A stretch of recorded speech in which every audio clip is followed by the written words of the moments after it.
Indi baafita. Eessaa dhufte inni? Aanaan koo diduu. Didoora dhufte? Maal taati mee mucaan kun maal si jalaa ta'e? Mucaan kun yaaldeessa daa'imni mucaatti gabbaanaan babii manaa irratti nyaate.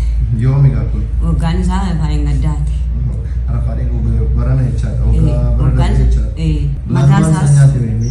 Mataa isaa, gurra isaa, ija isaa kana ke nyaate. Eenyutu irraa baase kana alamni? Aan mata tol deebi'ee irraa baase.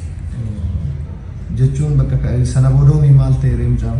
Eegana ammoo asitti jechuun akkuma inni nyaatame dhaqee jaldeessa irraa baastee akka mucaa akkuma naannoo fudhees. As hospitaala moo? Sana booda maal jiran hakimiin?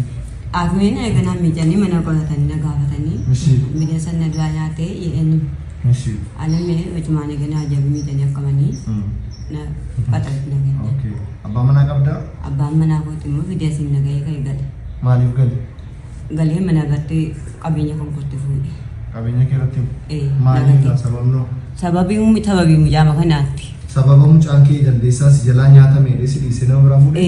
Maal jechuudha kun? Sababii mucaan amma asitti nagatee maqaxxalee galee fuudhe. Warrama? Mucaan kan eenyuti? Mucaan kan masaati. Isuma irraa almaaf isa wal irraa eegate. Kana ilmoonuma isaati? Ilmooma isaati. Ilmooma isaati nagate. Okay, amma mee egaa akkamitti yaalchisaa jirtan eenyu si gargaaree na yaalchisaa jirta mucaa kana? Amma ofuma kootii malee namni na gargaara hin jiru. Maal faatu si barbaachisa mee mucaa kana yaalchisuuf? Mucaa kana yaalchisuutti waa tokko hin qaban. Qorichi mee naa barreessan asuma ka'ee akkamtii fajju malee waa tokko hin qabu. Qoricha kadhattee bittaa fi? Ka'ee malee waa tokko. Amma jechuun amma abbaan manaa kee qabeenya qabda tureeti duraan? Duraan qaba. Maal qabda?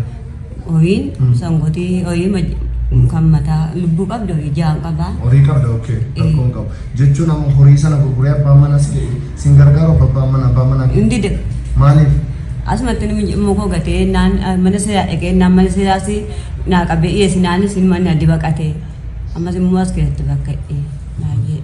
Kanaafuu ati akka kadhatteetu qoricha bitaa jirta mucaa kana? Kadheen bita. Amma gaalaan ani abdii geetachuu abbabeen jedhama. Namatu gara kee kanatti na fide. Mucaa ishee bineensi jalaa nyaatee jenna rakkatti jennaan inni dhufe waan ta'eef mucaa kee kana akka namni sii gargaaruuf viidiyoo kee kana gurra uummataa fi ija uummataa biraan sii ga'uuf hin yaala. Mee namoonni viidiyoo kana ilaalan akka si gargaaraniif akka si bira dhaabataniif maal jettaan mee?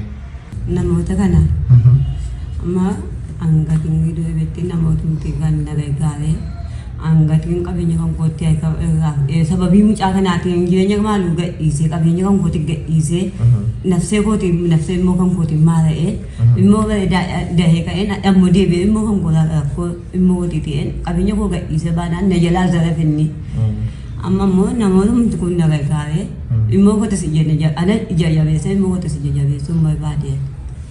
Egaa namoonni viidiyoo kana daawwattanii mucaan kun maqaan isaa Ubeedaa jedhama.